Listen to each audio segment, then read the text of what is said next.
A kú déédé àsìkò yìí, kókó inú ìwé ìròyìn la mú wá fún yín láti inú àwọn ìwé ìròyìn ilẹ̀ Nàìjíríà. Orúkọ tèmi ni Ọmágbémisọ́lá Ọmọlọ́rọ̀mádẹ. Igbákejì ààrẹ ìjẹta Àtíkù Abubakar ti ṣe àpèjúwe ìfẹ̀hónúhàn tó ń lọ lọ́wọ́ gẹ́gẹ́ bí èyí tí ó ní àpẹẹrẹ.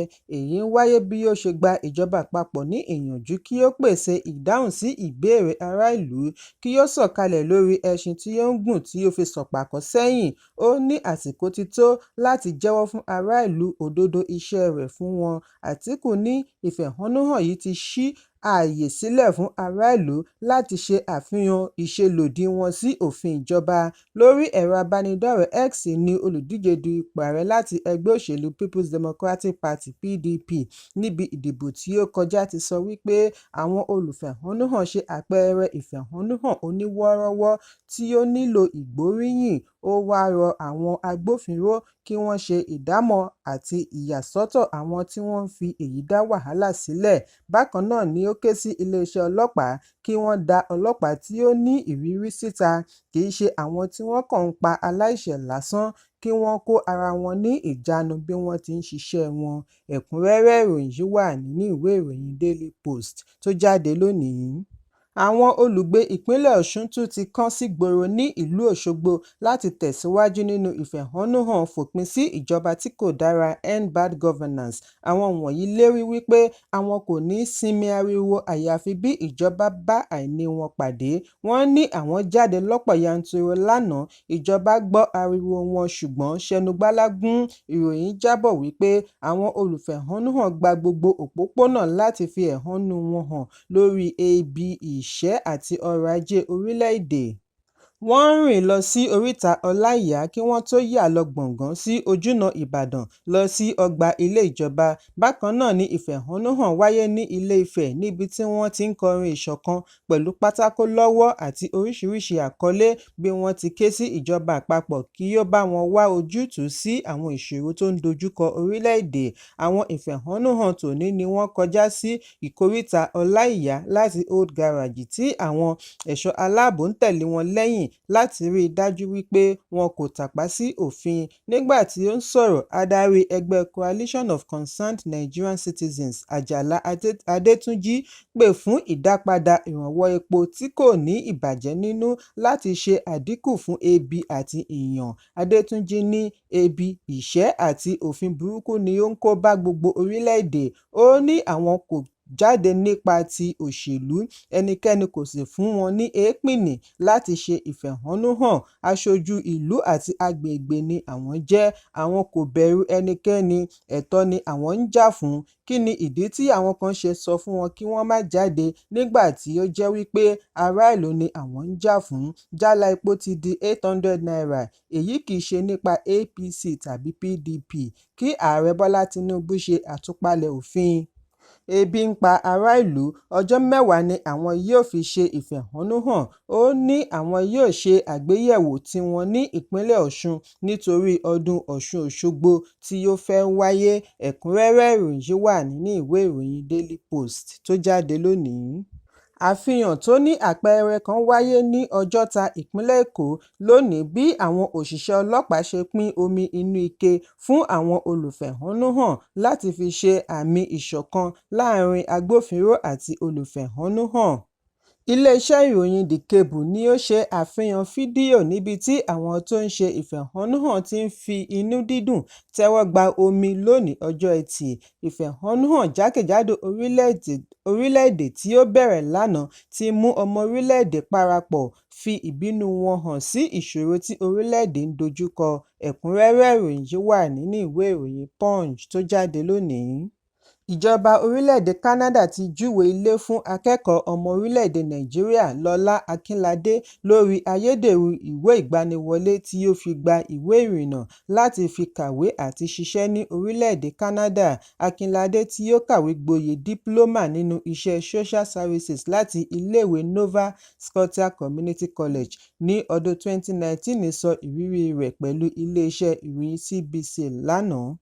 Ìyá ọlọ́mọ méjì yìí ní òun kò mọ̀ wípé ayédèrú ìwé ìgbaniwọlé ni wọ́n fún òun títí di ọ̀sẹ̀ mélòó tó kù kí òun parí ìkẹ́kọ̀ọ́ tí IRCC wá kọ̀wé ránṣẹ́ sí i. Níbi ìfọ̀rọ̀wánilẹ́nuwò ni Akinlade ti ṣàlàyé wípé ìgbésẹ̀ láti lọ kàwé ní Canada bẹ̀rẹ̀ ní ọdún 2015 nígbà tí ó ṣì ń ṣiṣẹ́ ní ilé-iṣẹ́ ìtajà oògùn òyìnbó kan ní ìpínlẹ̀ Èkó pẹ̀lú oyè dìgírì láti ifásitì ní orílẹ̀-èdè Nàìjíríà. Ó sọ bí ó ṣe ṣe alábàápàdé ọkùnrin kan ní ilé-iṣẹ́ tí ó ti ń ṣiṣẹ́ tí ó ṣèlérí láti ràn án lọ́wọ́ àti di akẹ́kọ̀ọ́ ní ilẹ̀ òkèèrè. Ó ní òun kò sọ wípé iléèwé báyìí ni òun fẹ́, òun kàn ní òun fẹ́ iléèwé tó lẹ́sẹ̀ ńlẹ̀. Ó sọ bí ó ṣe pèsè gbogbo ìwé-ẹ̀rí, ìwé ìrìnnà àti owó. Lẹ́yìn ọ̀pọ̀lọpọ̀ oṣù ni wọ́n kó ìwé àṣẹ study permit wá fún un. Tíkẹ́ẹ̀tì ọkọ̀ àti ìwé ìgbaniwọlé acceptance letter láti ifásitì Regina. Oṣù Kejìlá ọdún 2016 ni ó fò lọ sí Canada pẹ̀lú ìrètí láti bẹ̀rẹ̀ ìkẹ́kọ̀ọ́ nínú oṣù kínní ọdún 2017, ṣùgbọ́n wọ́n dá a dúró ní Winnipeg lójúnà Regina bí ó ti gba ìpè láti ọ̀dọ̀ ẹ́jẹ̀ǹtì rẹ̀ wípé kò sí ààyè mọ́ ní ifásitì àfi kí òun tún dúró fún ìgbà díẹ̀. Bí ó ti dé Canada ni ó bẹ̀rẹ̀ sí wá iléèwé mìíràn àti iṣẹ́ tí ó lè kà bí ó ti ń gbé pẹ̀lú mọ̀lẹ́bí rẹ̀ kan ní Winnipeg títí Nova Scotia Community College for Social Services fi gbà á wọlé ní oṣù kẹsàn-án ọdún 2017. Akinlade ní òun kò kàn sí ifásitì Regina mọ́ títí di lẹ́yìn ọdún méjì tí ó gba lẹ́tà láti ọ̀dọ̀ IRCC wípé ìwé ìgbaniwọlé rẹ̀ jẹ́ ayédèrú. Akinlade ní òun kọ́kọ́ rò wípé àṣìṣe ni. Lójú ẹsẹ̀ lòun kàn sí ifásitì Regina, níbẹ̀ ni ó ti gbọ́ òtítọ́ ọ̀rọ̀. Báyìí ni Akinlade pàdánù study permit àti work permit bí wọ́n ti kọ̀ láti fún un ní àǹfààní ìwé ìgbélùú fún ìgbà díẹ̀. Ẹ̀kúnrẹ́rẹ́ ìròyìn yìí wà nínú ìwé ìròyìn Punch tó jáde lónìí. Àwọn èrè oko kan tí a mọ̀ sí perishable food ni a gbọ́ wípé wọ́n ti ń tà lẹ́dínwó ìlàjì owó tí wọ́n ń tà tẹ́lẹ̀ láàrin ìfẹ̀hónúhàn tó ń lọ lọ́wọ́ gẹ́gẹ́ bí iléeṣẹ́ ìròyìn NAN ṣe jábọ̀ rẹ̀. Ìfẹ̀hónúhàn pẹ̀lú àkọlé "Fòpin sí ìjọba tí kò dára, End Bad Governance" ni wọ́n gbèrò láti mú wá sí òpin ní ọjọ́ 10 oṣù kẹjọ pẹ̀lú èròǹgbà àti pe àkíyèsí ìjọba àpapọ̀ sí ìṣòro ọrọ̀ ajé tó ń kojú ọmọ orílẹ̀-èdè. Àwọn oníṣòwò ní ọjà ilé-epo ní agbègbè Àlímọ̀ṣọ́ sí Agége ní ìpínlẹ̀ Èkó fìdí ọ̀rọ̀ yìí múlẹ̀ fún akọ̀ròyìn lónìí. Oníṣòwò tìmátì ní ilé-epo Ọ̀gbẹ́ni Rabiu Aliu ní ọ̀pọ̀lọpọ̀ àwọn oúnjẹ tó ń tètè ń bàjẹ́ perishable items lára wọn láti rí tìmátì, ṣọ̀mbọ̀, ata rodo ni wọ́n ti ṣe àdínkù sí owó wọn kí wọ́n má bàa jẹ gbèsè púpọ̀ nítorí ìfẹ̀hónúhàn kò jẹ́ kí wọ́n rí oníbàárà bíi tàtijọ́. 50 kìlógíráàmù apẹ̀rẹ̀ tìmátì tí wọ́n ń tà ní $80 sí $100 tẹ́lẹ̀, $80,000 sí $100,000 ni wọ́n ń tà láàrin $40 sí $50 báyìí, $40,000 sí $50,000, nígbà tí ìlàjì rẹ̀ di $18,000 sí $19,000 yàtọ̀ sí $30,000 sí $40,000 tí ó ń tà tẹ́lẹ̀. Aliyu ní àwọn kò rí ọgbọ́n dá sí ju kí àwọn dín owó rẹ̀ lọ kí ó má bàa bàjẹ́ mọ́ wọn lọ́wọ́, pàápàá jùlọ kò sí owó níta. Ẹ̀kúnrẹ́rẹ́ ìròyìn yìí wà nínú ìwé ìròyìn The Guardian tó jáde lónìí. Òṣèrébìnrin ilẹ̀ Nàìjíríà Genevieve Nnaji ti bu ẹ̀yẹ ìkẹyìn fún olóògbé òǹkọrin àti òṣèré Onyeka Onwenu tí ó di olóògbé lẹ́yìn tí ó ṣubú níbi ayẹyẹ ọjọ́ ìbí kan tí ó wáyé ní ìpínlẹ̀ Èkó. Lórí ẹ̀rọ abánidọ́rẹ̀ẹ́ Instagram ni Nnaji ti fi ìdùnnú rẹ̀ hàn sí àǹfààní tí ó ní láti ní àjọṣepọ̀ pẹ̀lú Onyeka bí ó ti fi ìtàn mánigbàgbé sílẹ̀ sí lọ́pọlọ. Ó ní òun ń ṣe ìdárò akọni tí iṣẹ́ ọwọ́ rẹ̀ pẹ̀lú ohùn rẹ̀ kò lè parun títí láé.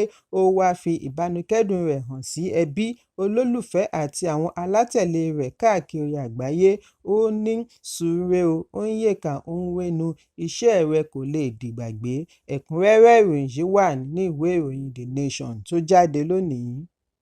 Kókó inú ìwé ìròyìn tòní kò ní jù báyìí lọ. Ẹ pàdé mi lọ́la fún àkọ́tún ìròyìn. Kí a tó lọ, ẹ má ṣaláì fi àkíyèsí yín ránṣẹ́ kí ẹ sì bá wa subscribe sójúnà wa lórí YouTube kí kókó inú ìwé ìròyìn lè máa tẹ̀ yín lọ́wọ́ ní kíákíá.